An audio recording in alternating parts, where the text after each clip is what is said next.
think the good news is that this road is rough enough to where, you know, most stock vehicles aren't going to try to attempt it.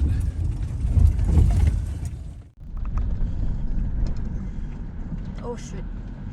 You want to do that, babe? Let's not do it. No, we'll be fine.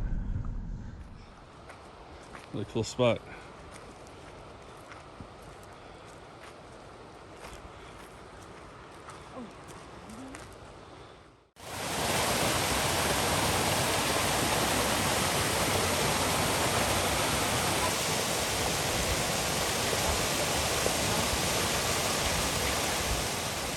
Hello everyone, I'm JonDZ Adventuring, and this is Nick from Dirty Fly Adventures.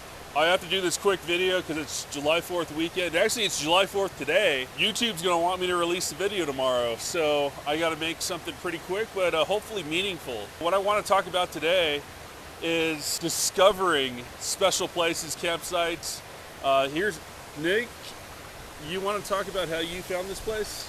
Yeah, so we fly fish, so we found this place just by looking on maps and Gaia, and we found this stream here, and just by exploring we went down this trail and came across this spot right here, and it's pretty amazing. We haven't fished it yet. It's for future fishing. We're just kind of exploring around and just happened to come across it. And this place isn't on Gaia. Nope, it's not. And so I just want to let you all know that I found a lot of places just by myself, just exploring. Like, hey, this looks like a cool spot. You find a lot of cool places by chance. Anyways, it's a pretty fun trail to get over here. And the rest of this video is gonna be our trail ride through this. And you took your Subaru Ascent here, didn't you? Yeah, we did. Would you recommend it? I wouldn't. Yeah. It's gotten a little worse. I was like, wow, Nick, you took your Subaru Ascent for this? Yeah, I don't think I would have with the way it's now, especially the last half of the trail. I don't think I would have, because the last time there's a dip and we did scrape our front skid plate on that, and this time it's a little bit worse. So and yours was lifted. Yeah.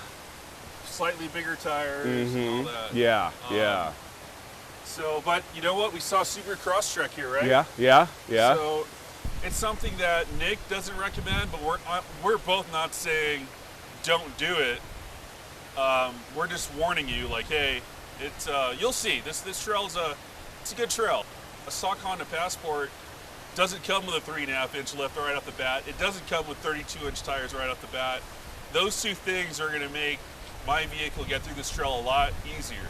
Yeah. So I definitely do not recommend you take a stock Honda Passport Pilot or Ridgeline on this trail either. Yeah, and that Crosstrek was lifted and did have all-terrain tires, so yeah. Otherwise, he wouldn't have made it. And there's three decently sized dudes in that yeah. car, so those dudes could push. You know, it helps. Pushing the car does help. So. I'm assuming they would make it out, and if they didn't, we're going to come across them pretty soon. Yeah, I heard them early this morning when they left, and it did take them a couple tries to get up this part right here, the first steep section. So thank you very much for tuning into this video. I know you're wondering, where is this location? This is Panguitch, Utah, and I don't mind giving out the general location because it's a large area. I personally don't give out exact locations, and I highly recommend that other content creators, people on Instagram, don't give out coordinates or locations. And here's why. Let's take a supermarket, for example. Half the people in this world don't put their carts away, and this leads to carts rolling into a vehicle, causing a dent, or just taking up a parking spot that someone otherwise could have used. These people are simply inconsiderate and aren't cut out for overlanding, because you have to have a level of respect when you're using our public lands. Giving out coordinates is like an open invite. You'll get some cool people that will show up, but then you'll also get some party crashers. These people will poop in the woods and leave their toilet paper around. They'll start a campfire and they won't douse it, potentially causing a wildfire, because you know 85% of wildfires are caused by human negligence. And of course, these are the people that are probably going to leave trash around because they probably think it's a job of the National Park Service to clean up after them. Don't enable these abusers. So here we are trying to get up to this campsite. And I think the good news is that this road is rough enough to where, you know, most stock vehicles aren't going to try to attempt it. Definitely the roughest road out of this entire trip so far. Okay, so that's I guess the good news. Okay, thanks, baby. I'll get it in a bit. Just put it down there. So here, pretty chunky, and we're gonna just slowly drive up this stuff. So we saw that Ford Explorer leaving, and yeah, I would. My guess would be a Ford Explorer with what 8 inches of ground clearance. Probably wouldn't feel comfortable with traversing this road. Maybe that's why he turned back.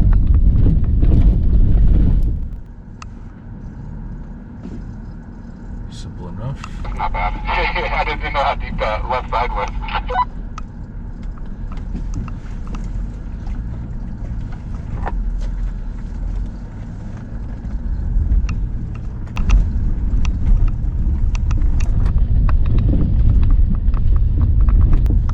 In 600 feet, you will arrive at your destination. Front end on our Subaru scrape right there.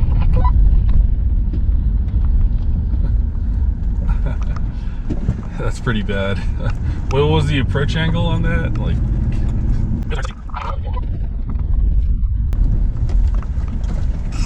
You have arrived. we've arrived. But I don't know if this is the exact spot. Maybe not.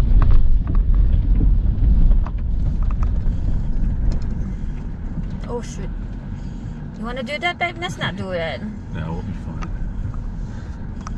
But that's way worse than before.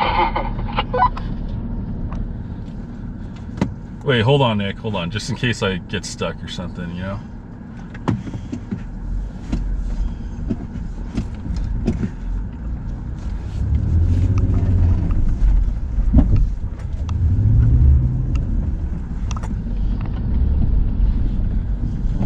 Yeah, I just saw you go through it, and I didn't want to go at it like that fast.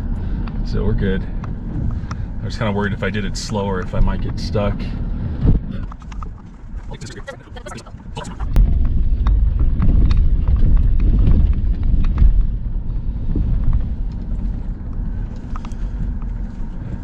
Damn, so you took your Subaru through here, huh? It's pretty daring. It looks like it's a little bit worse, this part over here, than it was before. Oh, somebody is here. With a Subaru.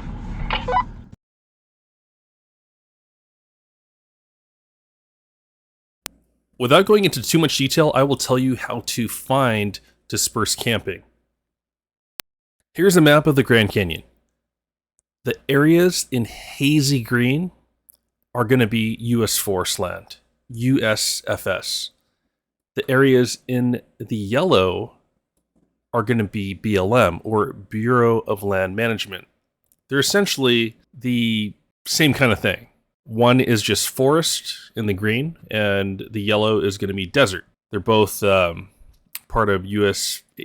Anyways, let's not get into that. So we actually had an epic campsite in the Grand Canyon at this place called Point Sublime that required a backcountry permit. You'll notice that this area is not colored in hazy green.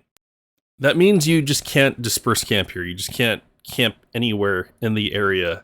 We needed a permit. National Park area will not have a color to it, but National Forest, again, is going to be hazy green, in Gaia at least.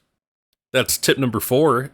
You could use an app like Gaia to find BLM and USFS area, or National Forest. I also really like it because it's my off-road journal, or diary, or whatever you want to call it. Sorry, I don't have time to go into detail, but I think this basic information should help the average adventurer.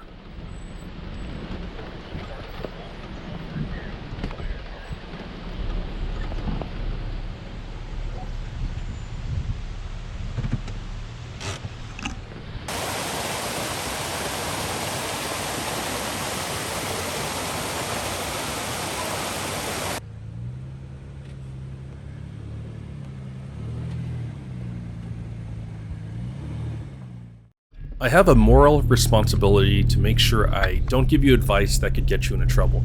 So just make sure that your vehicle has the capabilities to go back up the way you came, probably the best advice is make sure you don't travel alone. Go with a vehicle, preferably a four-wheel drive, that could pull you up out of trouble.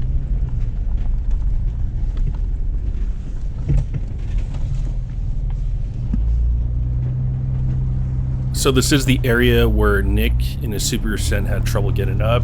He used momentum and got through. The cross-track got stuck here, and I think the guys got out and helped push him up.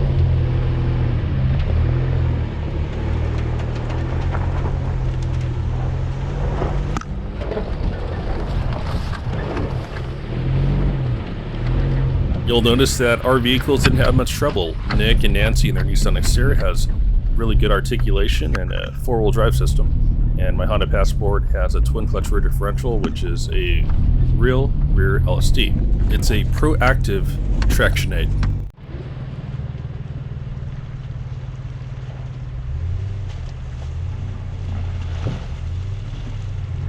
I highly recommend that you outfit your vehicle with skid plates, tires, and a lift kit. All these things will help you get through tougher obstacles.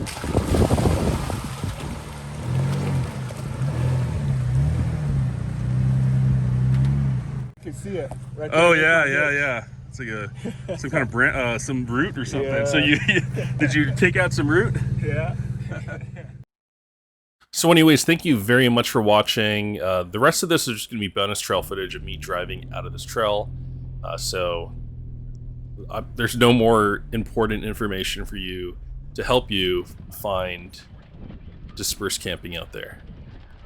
So if that's why you tuned in, then this would be a good time for you to move on to the next video. Otherwise, I hope you enjoy this trail footage, because my channel lacks a lot of it because I'm typically the camera person. And it was just nice that Nancy was able to help me film.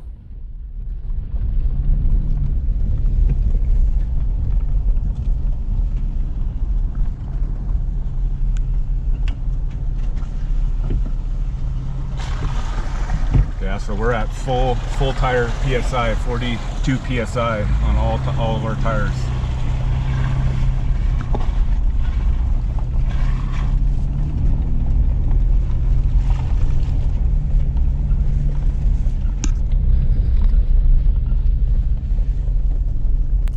Oh, one more thing. During this trail, my Honda Passport officially has over 100,000 miles on the odometer. It's actually really 108,000 because I have 8.4-inch taller tires. This is the speed that I like to drive over moderate terrain. And this is one of the reasons why my suspension has lasted this long without needing to be repaired. I still have original axles, ball joints, and bushings, with the exception of my front passenger, because I was driving down a road at 40 miles an hour and didn't see this large 3-foot dip, and I just slammed right into it, and I heard just really funny sounds coming from the suspension while I was smashing into it. I'm like, oop, that's not good.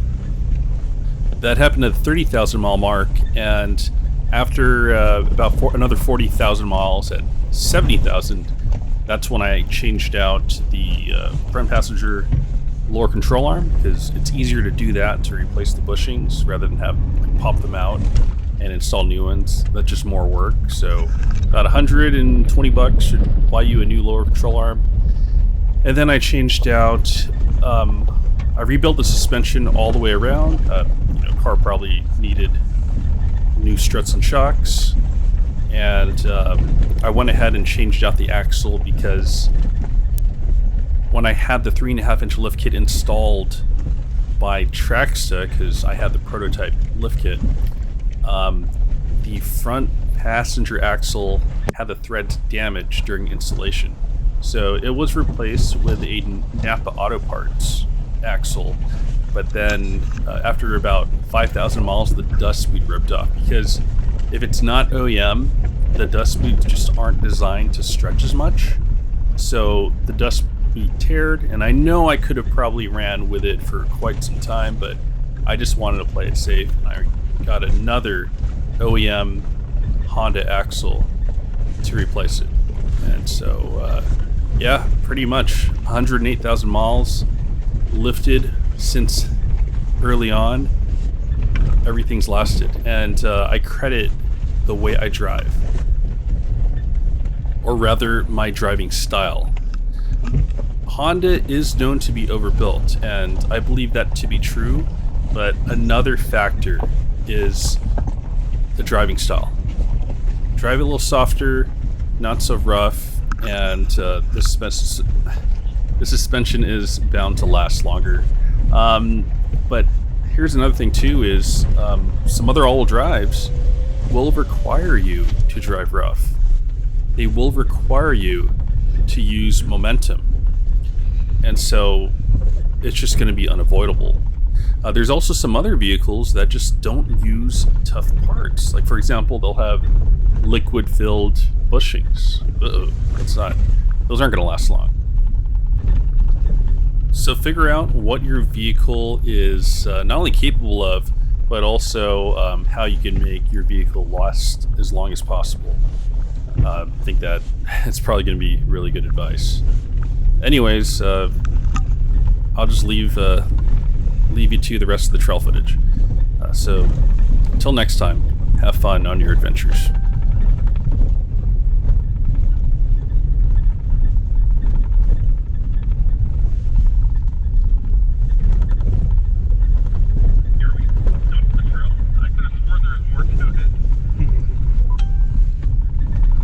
Yeah, that's it.